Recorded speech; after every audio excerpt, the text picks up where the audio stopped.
2 bulan ya kita nggak jumpa. 2 bulan kita nggak jumpa. Bisa melayani di sini kembali. Kita rindu ya. Mendengarkan kebaikan Tuhan, terima kasih Tuhan. Bapak Ibu sekalian, mari sebelum kita mendengarkan firman Tuhan, kita bersama-sama bersatu dalam doa. Bapa yang begitu baik, Bapa yang selalu baik dan sungguh teramat baik. Terima kasih Bapa untuk siang hari ini, siang yang indah meskipun panas, tapi Tuhan telah memberkati kami, Tuhan telah pimpin kami, sehingga kami boleh berkumpul di sini untuk bersekutu bersama.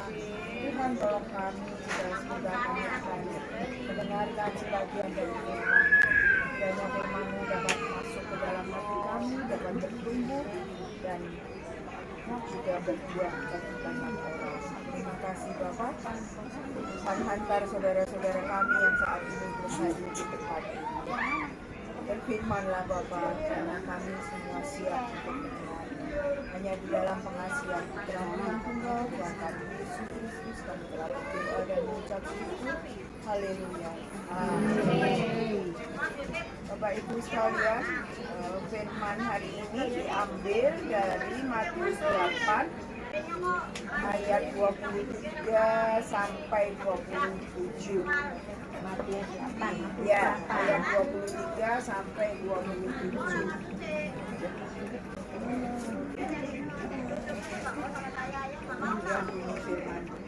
Angin diredakan. Lalu Yesus naik ke dalam perahu dan murid-muridnya pun mengikutinya. Sekonyong-konyong mengamuklah angin ribut di danau itu sehingga perahu itu dihembus gelombang, tetapi Yesus tidur. Maka datanglah murid-muridnya membangunkan dia, katanya, Tuhan, tolonglah kami binasa. Dia berkata kepada mereka, mengapa kamu takut, kamu yang kurang percaya? Lalu bangunlah Yesus menghardik angin dan danau itu, maka danau itu menjadi teduh sekali. Dan heranlah orang-orang itu, katanya, orang apakah dia ini, sehingga angin dan danau pun taat kepadanya. Bapak Ibu sekalian, terkadang saat kita merencanakan sesuatu ya dalam hidup kita, macam-macam rencana, tapi pada waktunya kok tidak terjadi yang sesuai dengan yang sudah kita rencanakan, sesuai dengan yang sudah kita persiapkan. Rasanya kan kecewa sekali ya, kenapa ya kok ternyata seperti ini. Kadang kita jadi bingung, kita jadi marah, terus udah uring-uringan. Demikian juga yang dialami oleh murid-murid Tuhan Yesus. Ketika mereka ada dalam perahu, angin ribut datang, mereka sudah merasa cemas, merasa itu, tapi mereka lihat loh, kok Tuhan malah tidur gitu loh, kok nggak care sama kita, nggak peduli. Memang Tuhan kok jahat ya dalam pikiran mereka mungkin ya, kok diem aja sih, kita kan udah mau binasa nih.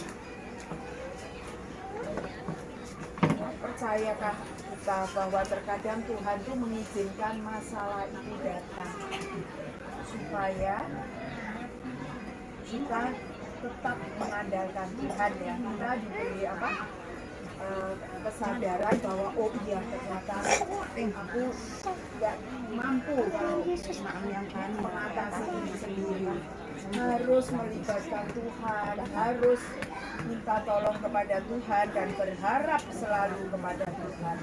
Dan kita percaya bahwa segala persoalan dapat kita tanggung bersama Tuhan ya. Nantinya Tuhan akan membuat semua indah pada waktunya, karena waktu Tuhan itu adalah yang terbaik. Seperti juga yang dialami oleh Yusuf. Siapa yang mengira Yusuf akhirnya jadi orang nomor 2 terpenting di negara Mesir. Dia dibuang oleh kakak-kakaknya ke dalam sumur, dia dijual dengan orang kemudian Potifar, kemudian dia bekerja keluar masuk penjara. Namun ternyata Tuhan punya rencana yang terindah ya buat kehidupan Yusuf. Demikian juga untuk kita Bapak Ibu, ketika kita sudah merencanakan sesuatu dan rencana itu ternyata tidak sesuai dengan terjadi, tidak sesuai dengan yang sudah kita inginkan, yang sudah kita rencanakan atau kita harapkan, jangan pernah menyalahkan Tuhan. Bahwa melalui kegagalan, melalui rencana yang tidak terjadi, Tuhan punya rencana yang terindah. Bapak Ibu sekalian, Dia akan berperang bagi kita, Dia akan membela kita. Ingatlah dan nyanyikan tadi seperti yang sebelum Bapak khotbah ini renungan, ayah mengajak kita nyanyi, saat ku bimbang Tuhan, Tuhan tetap beserta dengan kita. Jadi ketika kita terus mengandalkan Tuhan, kita terus hidup dalam kebenaran firman-Nya, pasti Tuhan selalu ada bersama kita, selalu menyertai kita, dan apapun dalam hidup kita yang tidak seperti yang kita inginkan, Tuhan selalu membuat pergumulan itu diganti dengan berkat. Ya, Ibu. Bapak Ibu, saya ingin bersaksi sedikit. Waktu tanggal 1 November itu saya mantu ya di Bali. Dan di Bali waktu itu setiap hari hujan. Dan mantu saya nggak di dalam gedung, di halamannya hotel, nggak di dalam gedung. Karena saya ditawarin sama yang mengatur pernikahan itu. Karena saya nggak, namanya Christopher mau pakai pawang nggak, supaya nanti kalau ada hujan jadi nggak hujan, karena ini di Bali hujan terus.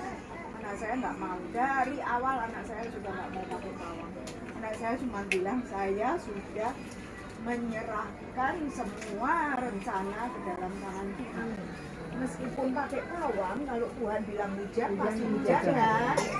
Anak saya nggak mau, anak saya sudah yakin, saya pokoknya sudah berserah sama Tuhan, biarlah Tuhan yang bekerja. Puji Tuhan, di hari hanya tidak ada hujan sama sekali.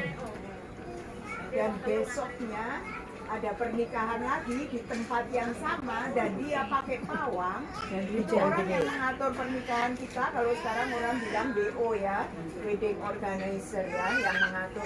Dia WA ke anak saya, Grace, lihat, ini saya ada pernikahan lagi di tempat yang sama di Sky, hujan deras, padahal pakai pawang. Bapak Ibu, itu kita boleh belajar, kita menyerahkan semuanya ke dalam tangan Tuhan, dan Tuhan yang bekerja untuk kita ya, dan Dia membuat semua indah pada waktunya. Kalau kita pakai pawang berarti kita nggak percaya sama Tuhan, bahwa Tuhan akan menjadikan semoga Bapak Ibu pun melalui firman ini bisa belajar untuk terus mengandalkan Tuhan, untuk berserah pada Tuhan dan berharap hanya pada Tuhan. Biarlah firman Tuhan, Yesus memberkati. Amin. Ada kuis? Yuk. Ibu mau ikut kuis nggak? Ada hadiahnya. Dapat sembako. Hadiahnya nggak jauh-jauh dari tadi. Firmannya. Yang pertama-tama, tadi renungan kita itu diambil dari ayat berapa? Oh ya. Angkat tangan ya, jadi ada yang bisa menebak. Terus mengalah murid-murid itu lagi di mana ya ketika mereka merasa cemas, merasa ketakutan, merasa mau mati di dalam perahu. Terus kenapa mereka kok merasa ketakutan? Takut badai.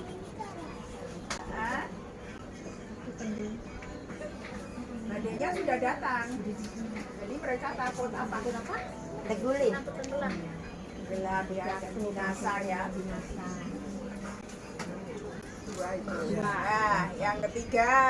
Ayo yang Lihatin lain. ya, angkat tangan ya. Tangan ya. Ayo ibu. Bentar. Bapak Ibu, sekarang Bapak Ibu sendiri ini menjawab dari pengalaman Bapak Ibu sendiri ya. Karena saya nanti mau kenapa kadang Tuhan kasih cobaan, kasih pergumulan dalam hidup. Itu tujuannya Tuhan supaya apa sih untuk kehidupan kita?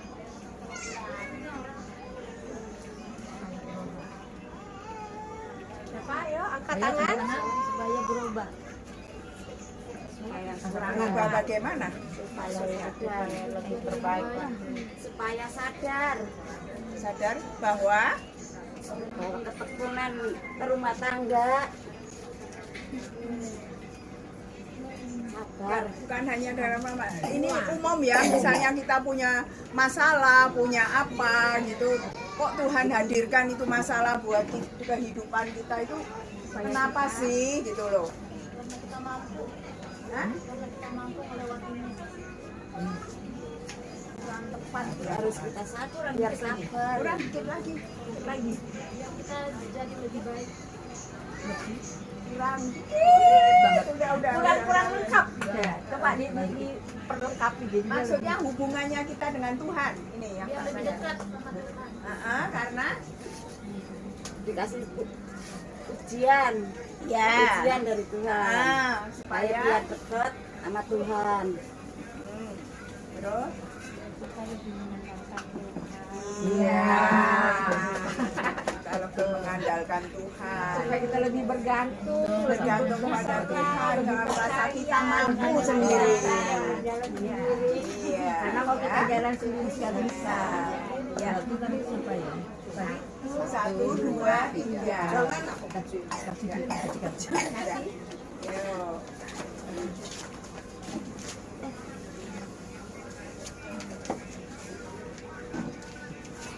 panas. Adiknya. Saya juga dapat. Ini ada kakaknya Yang bisa. bisa jasa. Kalau yang kita jawab, saya nggak dapat jawab ya. Berarti nanti 2 bulan lagi kalau ada firman didengerin biar bisa ikut bisa jawab kuisnya. Nanti Natal ya. Natalnya Januari ya. Kalau di sini ya. Ini Januari Natal ya, ya. kita Karena anak rayainnya. seneng.